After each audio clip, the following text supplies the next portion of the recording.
And good evening. Welcome to the story behind the story of the United States Merchant Marine. No doubt you've seen a number of interviews. The producer coordinator is Roger Hardy. And we have a special guest this evening that has a very, very interesting story that I am quite sure you'll be very interested in. His name is Patrick J. Conneely. And he is as Irish as Patty's Big. And that's where it all began. And so, without further ado, I'd like to introduce you to Mr. Conneely and his background. Welcome, Patrick. Thank you. Thank you very much. Now, give you some time about your background. Let's take it at the beginning. I was born at the New Docks in Galway. My home was the first home you would see coming into the harbour. The harbour master lived next door. The head of the longshoremen lived next door to him. And it was a nice community. And we were surrounded by seafaring people. My grandfather, great-grandfather, I come from a line of seafarers all the way down to myself. Actually, when you began, you joined the Sea Scouts at the beginning of your seafaring career. Yes, I was very fortunate to have a Captain Woolley, formerly of the Irish Merchant Marine, who established the Sea Scouts in Galway. Not alone did he give us teaching in navigation, seamanship. He placed us with various shipping companies in Britain and Ireland, and he was like a father to us. We looked up to him, and he never looked down on us. You know, I have a picture here of the group. I'd like to put this up to the camera. It's a group of Sea Scouts, and I wonder if you might tell me a little bit about that and what we have on the anchor desk. Some of these people that you know? Yes, most of this group became mariners. One became the mayor of Galway. One became a movie actor with John Wayne in a movie called The Quiet Man. One was in National Geographic. And of course, you got yours truly in the United States. We got a good training. We were the only Sea Scouts in the British Isles and Ireland that had our own training vessels. The sloop we had, we built ourselves. And it was a fascinating time. How long, Patrick, were you in the Sea Scouts, all told? I was affiliated with the Sea Scouts from 1946, I'd say into 51, 52. I still kept in touch even though I was overseas.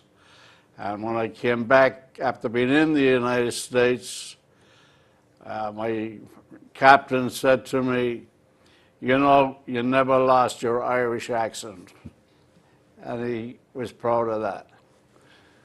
Patrick, the war started in 1939, September of 1939.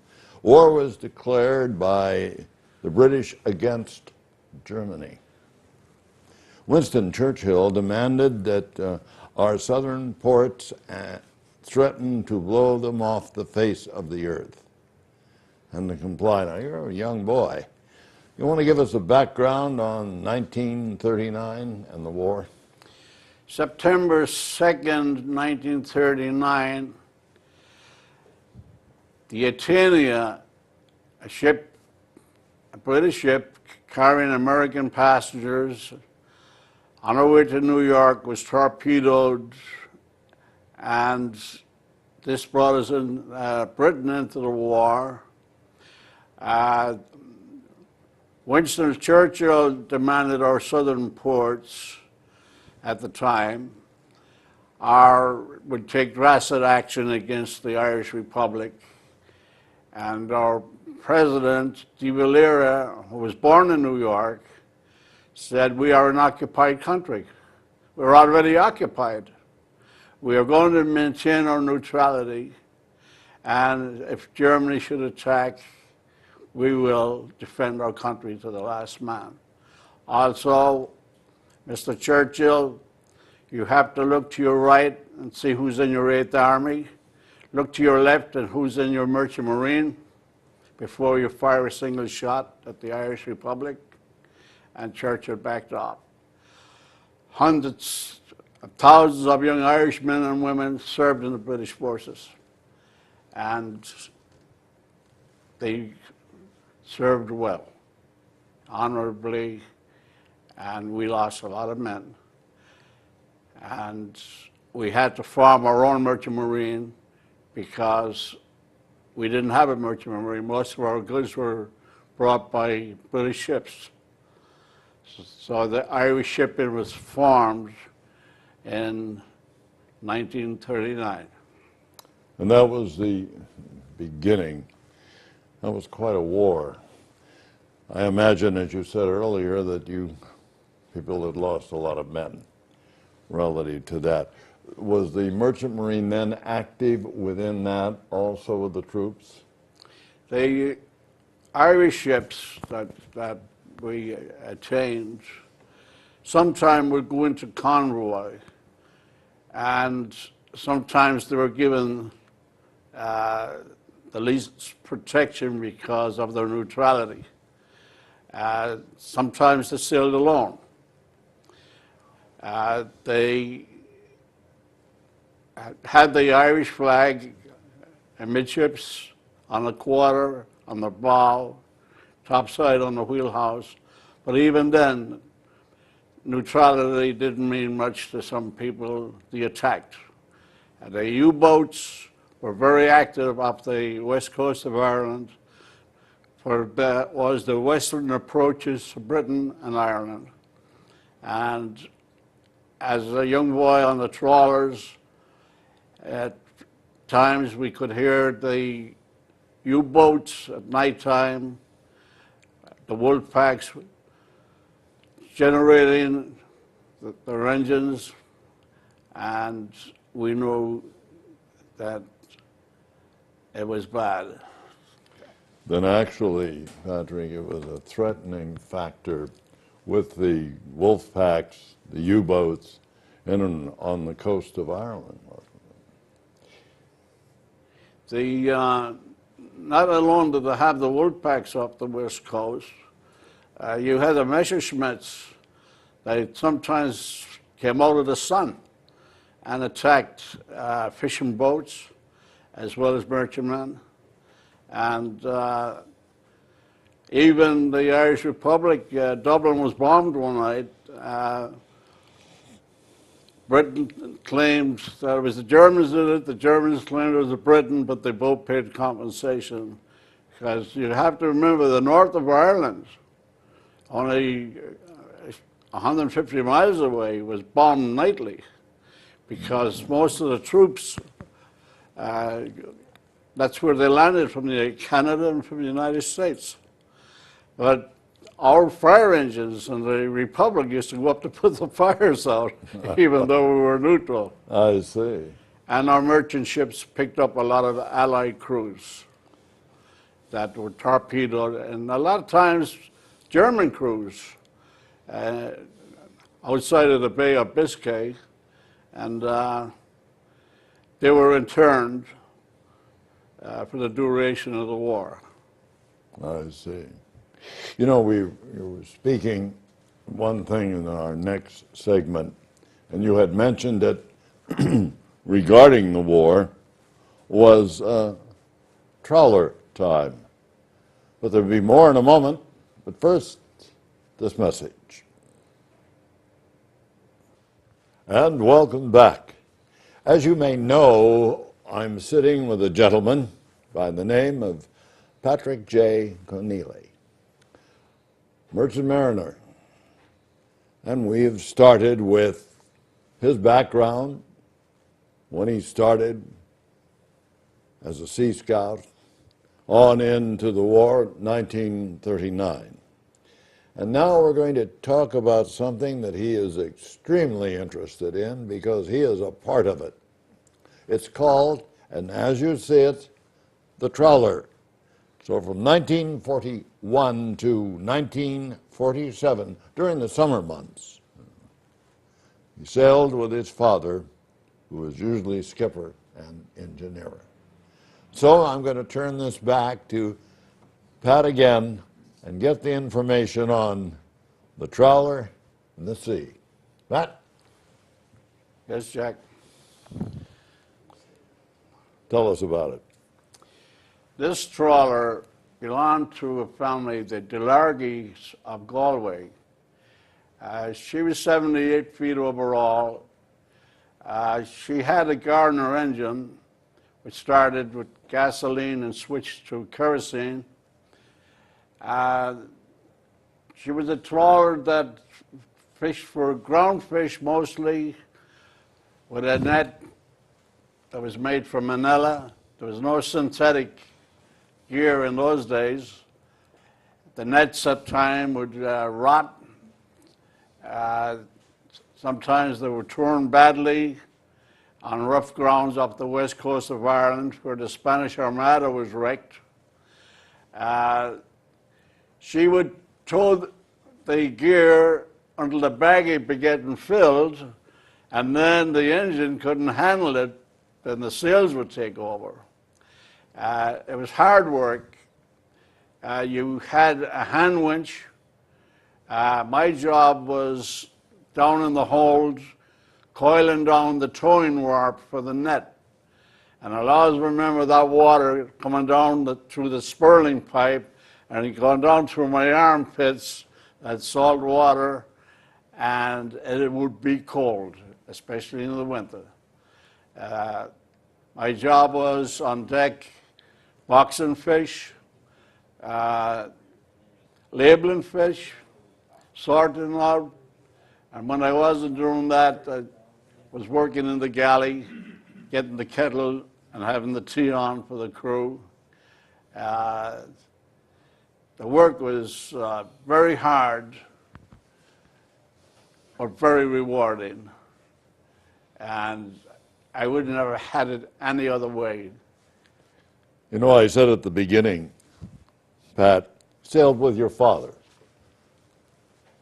Why don't we talk about your dad and as skipper and engineer? My dad was in the Royal Navy, and the British sent him to school for marine engineering, and he became a marine engineer, but he was also a master mariner. When Lindbergh's plane came down in 1934 in Galway Bay with engine trouble, my dad was the only certified marine engineer in the area to work on that plane.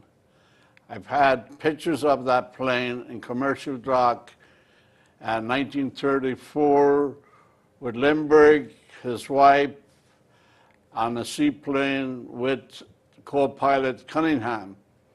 My father got the plane going, and I was very proud of the fact that he was selected to work on Lindbergh's plane. I would think so. How long were you aboard the trawler? 1941, I was only 9 years old when the war broke out. If you came from a fishing family, you went to sea for the summer months, helping out on the trawlers. If you came from a farming family, you worked the land. So from 1939 up to 1946, actually, I was aboard various trawlers with my dad. My dad was known as skipper and driver. And he got a little extra money being the engineer on the vessel. But I learned a lot from my dad. He gave me a legacy that I'm very proud of. Well, actually, Pat, he taught you a lot relative to the merchant marine and the duties of a merchant mariner. I understand about your brother. My father taught me one hand for yourself and one hand for the ship. And I forgot this one dark night in the North Sea. The chief mate asked me to take mugs, empty mugs below. It was a dirty night, and the man coming on the wheel, she got away from him. I'm on the bridge. I tried to take 6 mugs instead of 2, and I went off the bridge. I got stuck in the lifeboat rail deck below. I was very embarrassed that I almost went overboard. And I remember my dad's words, one hand for yourself and one hand for the ship. And that's so true. I understand, as we were talking, a storm at sea, that about the engine just couldn't push it, so you hoisted sail? Yes, fortunately for us, on the west coast of Ireland, you got the prevailing winds of southwest, but our storms are also southwest. That's where your southwester come from. Our southwesters are opposite to your nor'easters, and there's nothing between the west coast of Ireland. The next parish over is Boston, and we learned to sail in rough water. Even in the Sea Scouts, we didn't go out on a calm day to learn to sail. We went out in rough weather. How did you find, once you're full sail, with the rigging? I know you had to climb the rigging, and there are many things you have to do aboard a ship under sail. On the sail, it was completely different than a diesel job and no sail at all.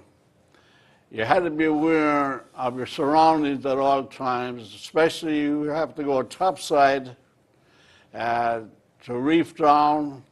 You had to be very careful of swinging blocks, and you had to learn when to duck. Either it was the non-coming sea or that boom swinging, you had to be aware at all times. Pat, I understand that, and we were talking earlier, you rigged this trawler, Yes, sail-wise. Tell me a little bit about it.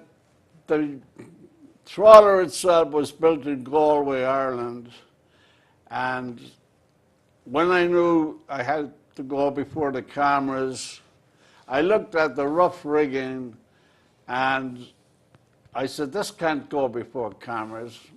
I'm going to rig her as I remember her.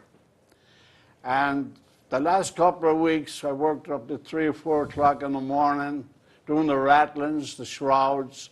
I changed all the rigging, the running rigging, the topsails, the halyards, the topping lifts, the sheets, the whole 9 yards. My hands aren't as steady as they used to be. My eyesight isn't as good as it used to be. But my wife also helped me. Evelyn, my wife, helped me with some of the rigging and was like the first mate. And I appreciated all the help that she gave me rigging this vessel. I could understand it, because actually, as you look at her, you sailed aboard her. How many in the crew? There was 4 and a bucko. I was the bucko. Oh, now what does that mean? I was a decky, I was the junior member, and I was also referred to sometimes as the Jonah, because anything went wrong on that vessel, they always looked at the youngest member of the crew. And I remember my mother saying, "Don't be calling him a Jonah. That may stick with him in his seafaring days." So we had one old Irish fisherman with a handlebar mustache, with the sou'wester on. He spit fish bones straight at you, and you had to duck. And his expression never changed. It was a deadpan expression. And I could see these fish bones coming, and I learned how to duck.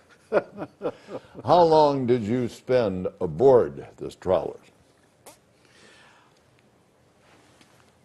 We'd go from a Sunday night to the following Thursday or Friday. We would be gone a week's fishing, providing you didn't tear the bag or the weather.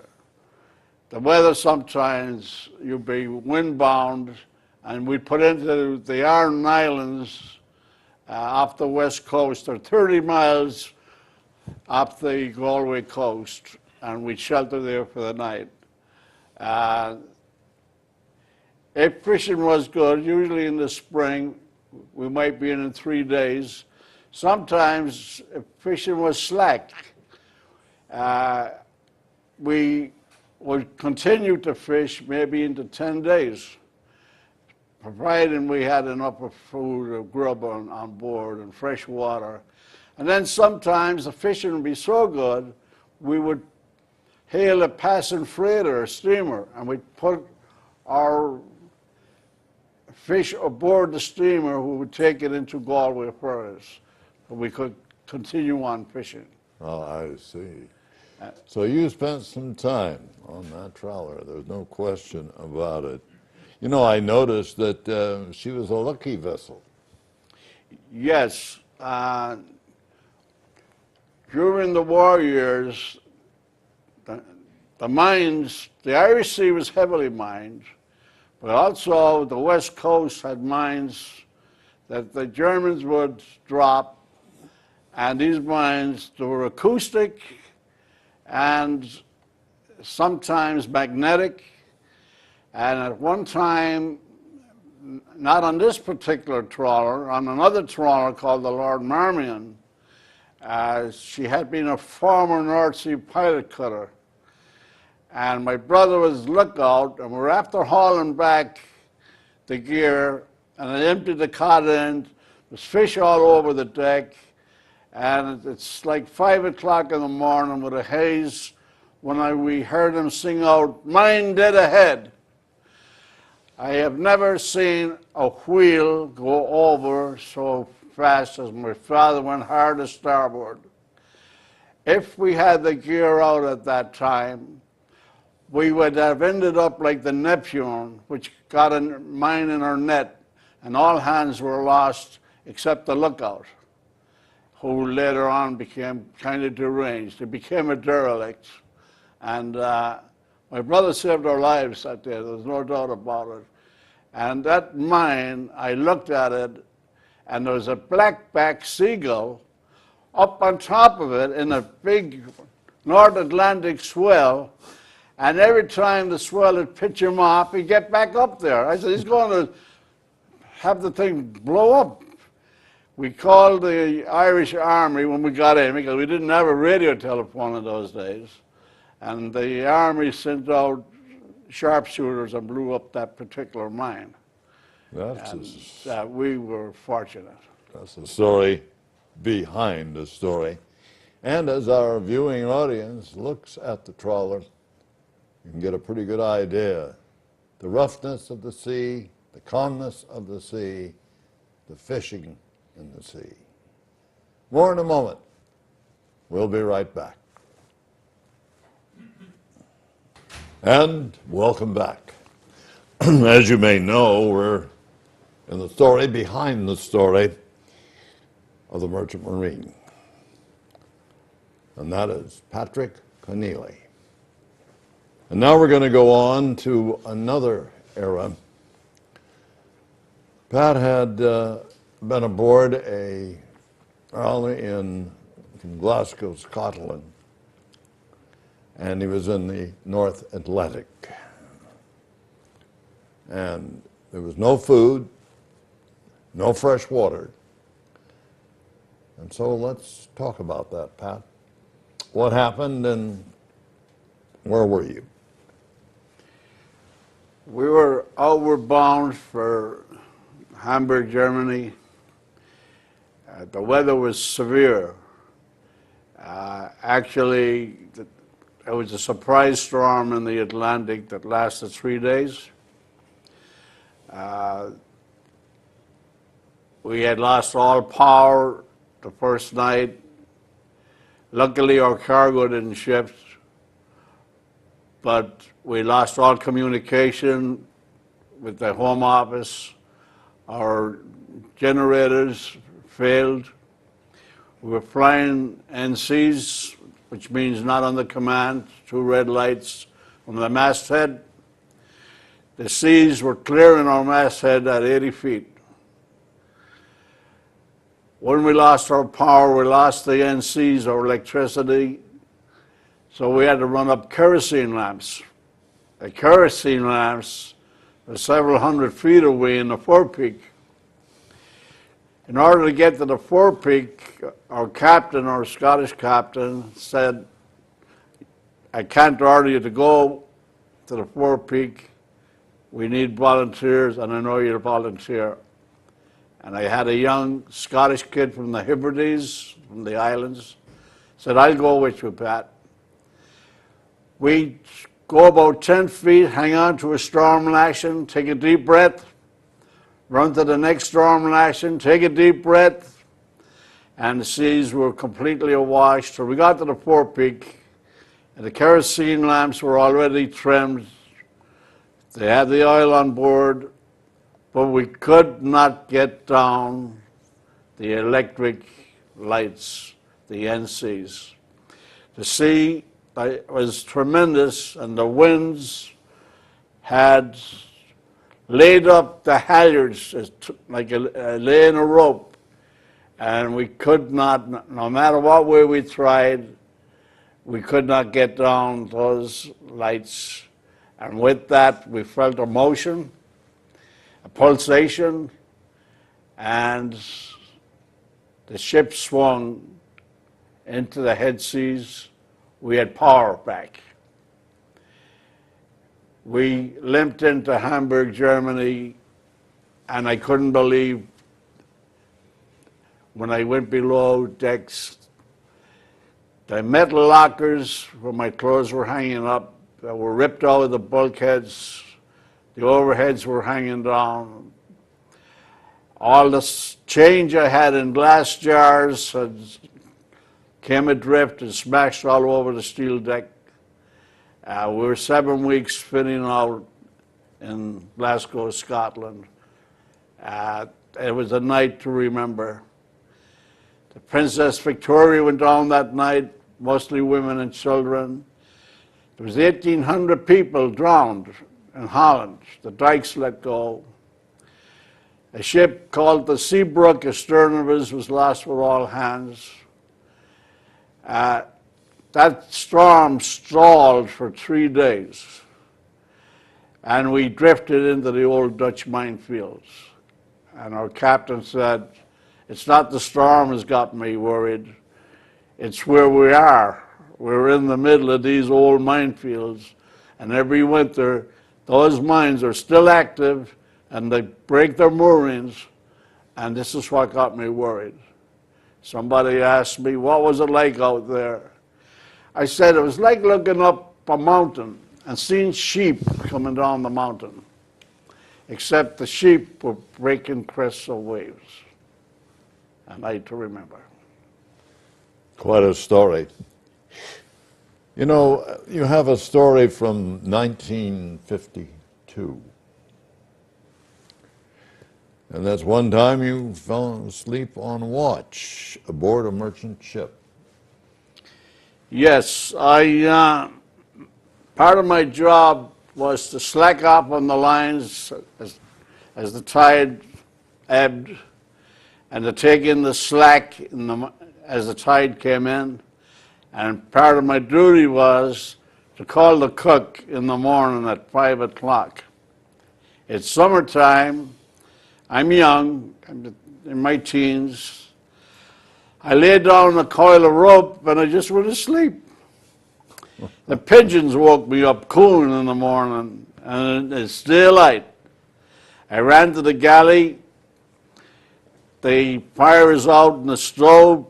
I ran to the forepeak, got some coal, some timber, some newspaper, and most of all, kerosene. I poured everything in to the stove, and I hear a woof, and I lost my eyebrows, my eyelashes, and some of my scalp. Now I had to try and get rid of the ashes that were all over the galley and go down and call the cook. So what am I going to do? So I went down and I woke him up and I said, "This is the last time I'm going to call you. If you don't get up now, I'm not going to call you again." And he was all apologies, and I was off the hook. That's quite And a, I never fell asleep again on watch. that's quite a story. You know, the storm of the century was in January 31st, 1953. Tell us about it. January 31st, 1953 will always be in my memory. I've been in many storms on the west coast of Ireland, and the British used to ask me, "Where'd you learn to steer?" Especially the cooks. They liked when I was on the wheel. I kept her nice and steady, and they were able to get on with their duties instead of the vessel all over the place. But in 1953, when that storm of the century, we tried to get the lifeboats in the water, but the seas bent the davits. They were the old round bar type davits. Finally, we made port.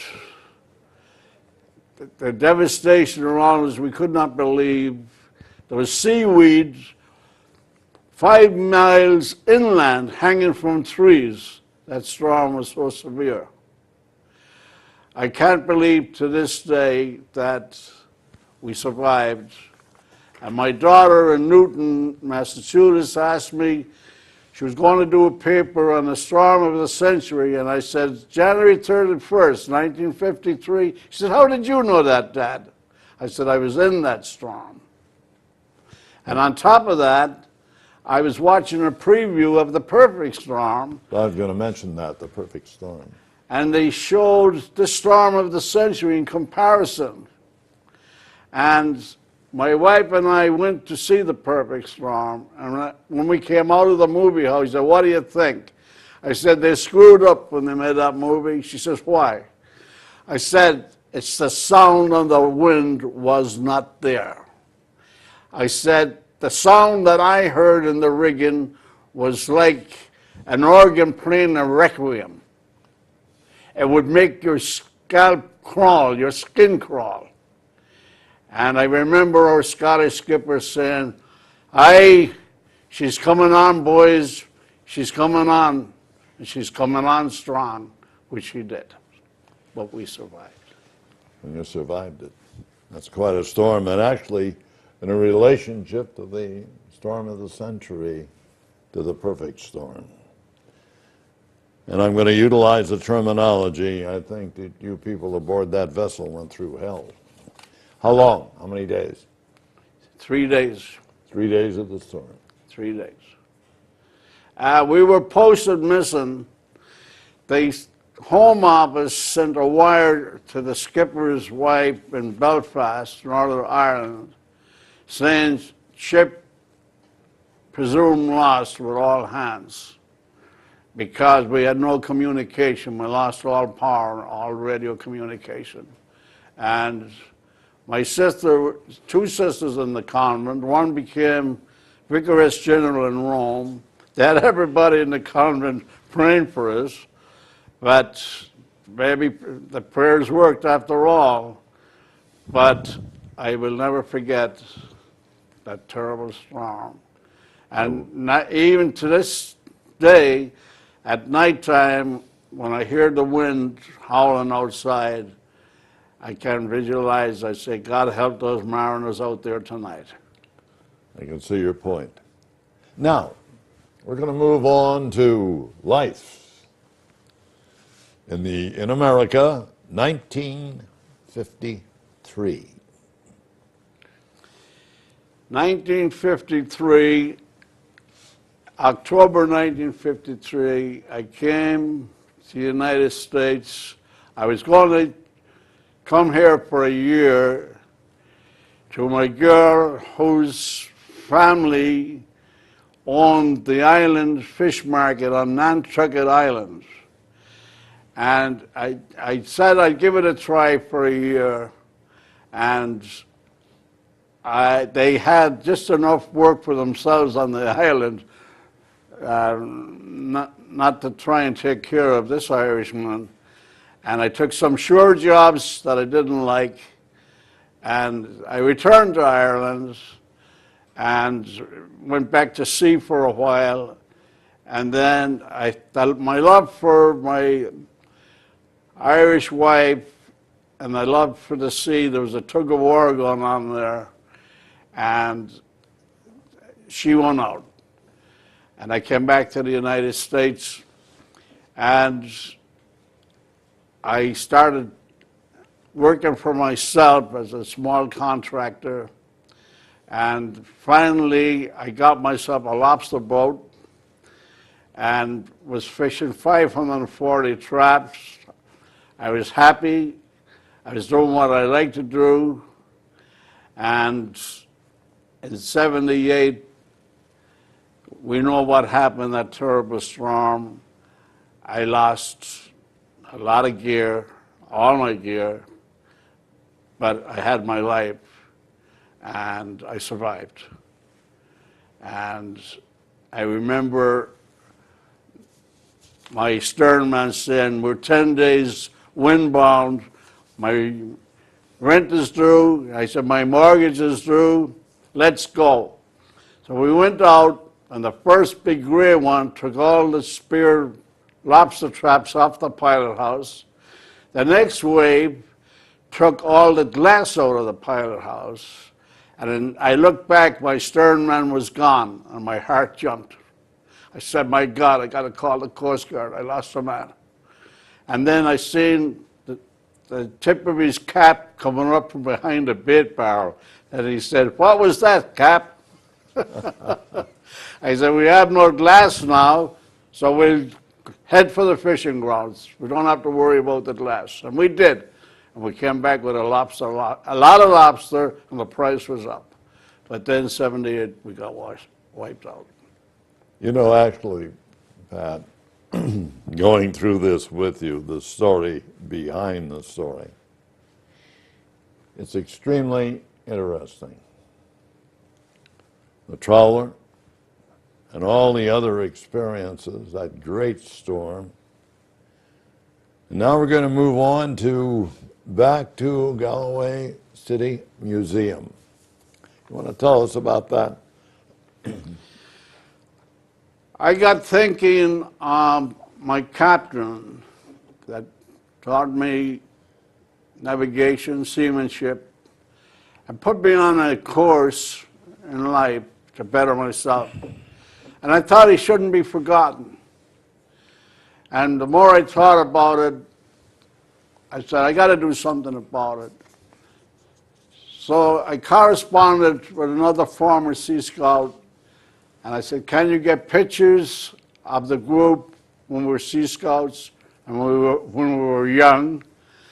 And I said, I'm going to design a plaque, and I'd like to present it to the city of Galway in memory of our captain.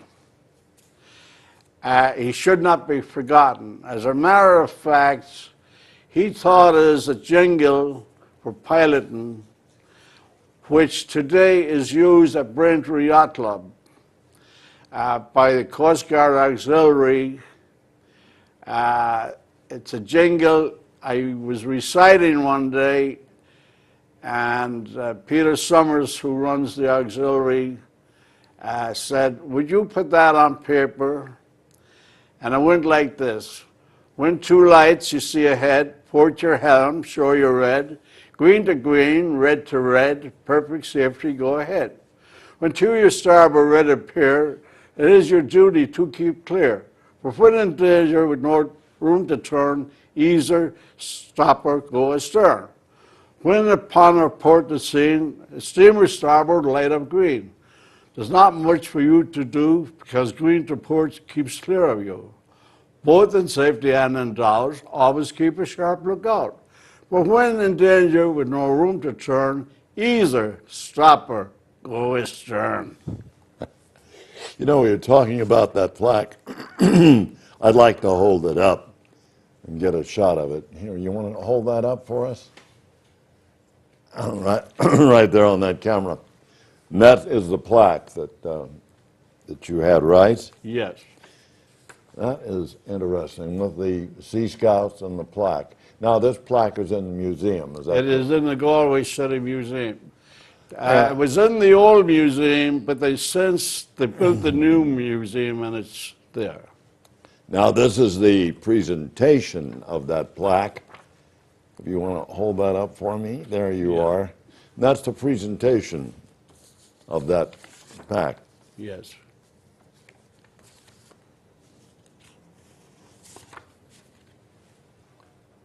You know, there's many, many stories of the sea and many stories of the merchant marine.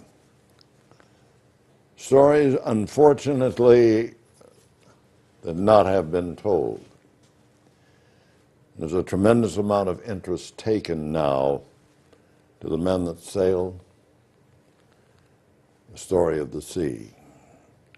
For I think that Pat will agree that sea can be extremely treacherous. And the masters and the crews that sail those ships, it's quite a task. Yes.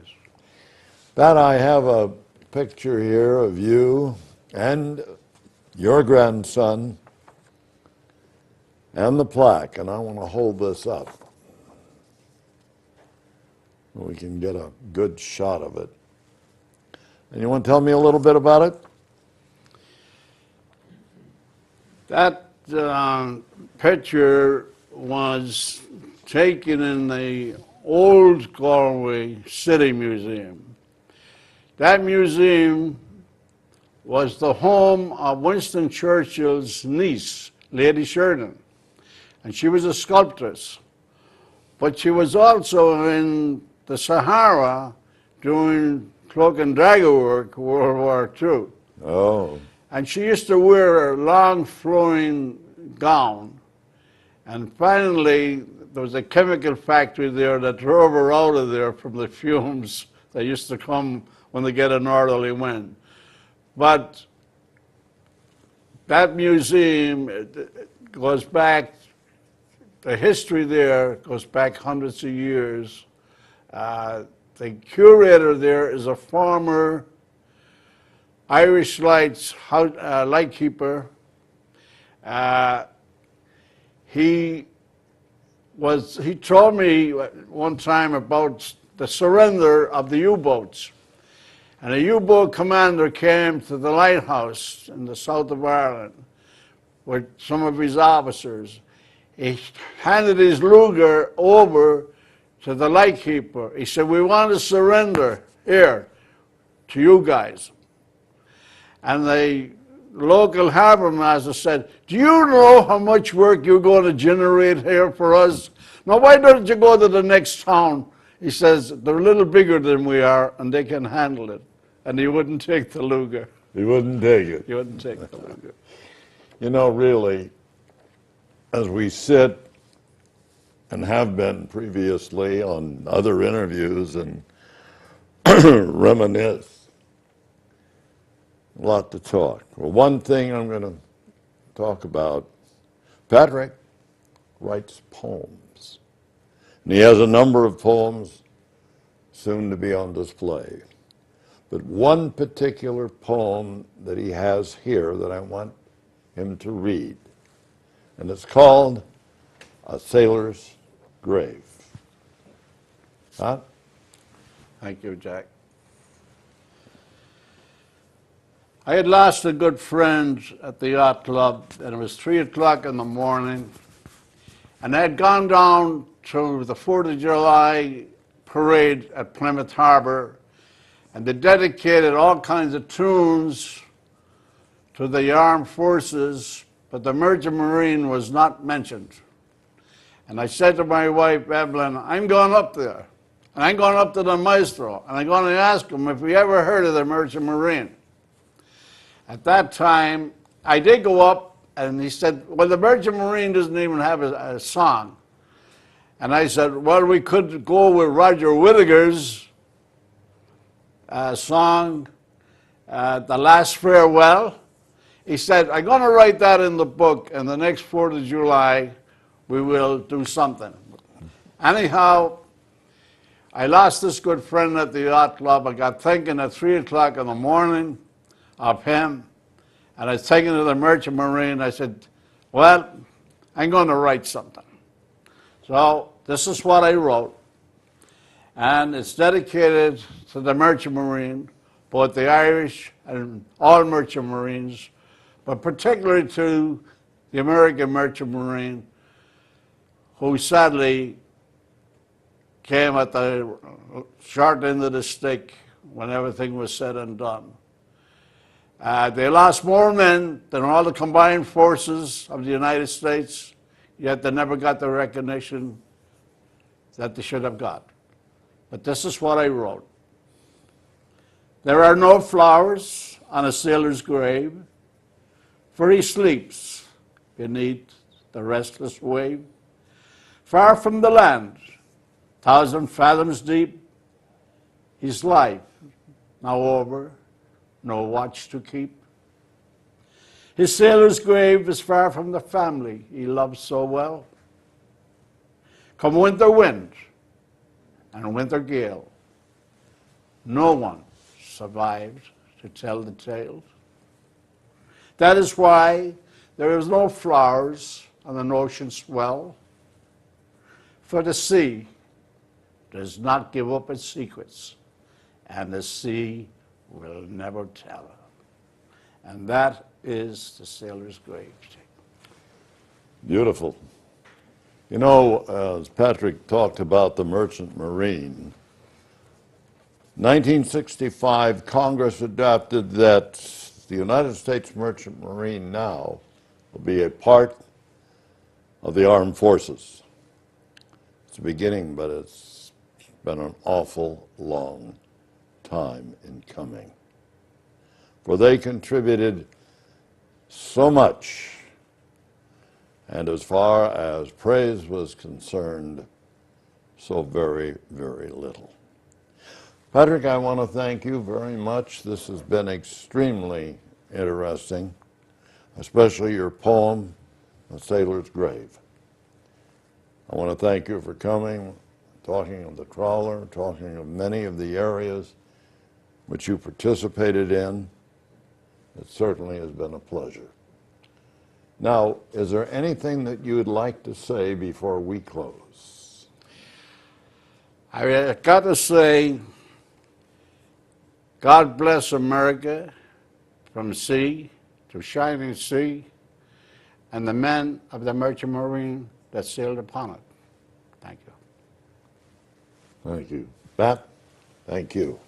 It's been a pleasure. This is Jack Peterson wishing you and yours the very best. Good night.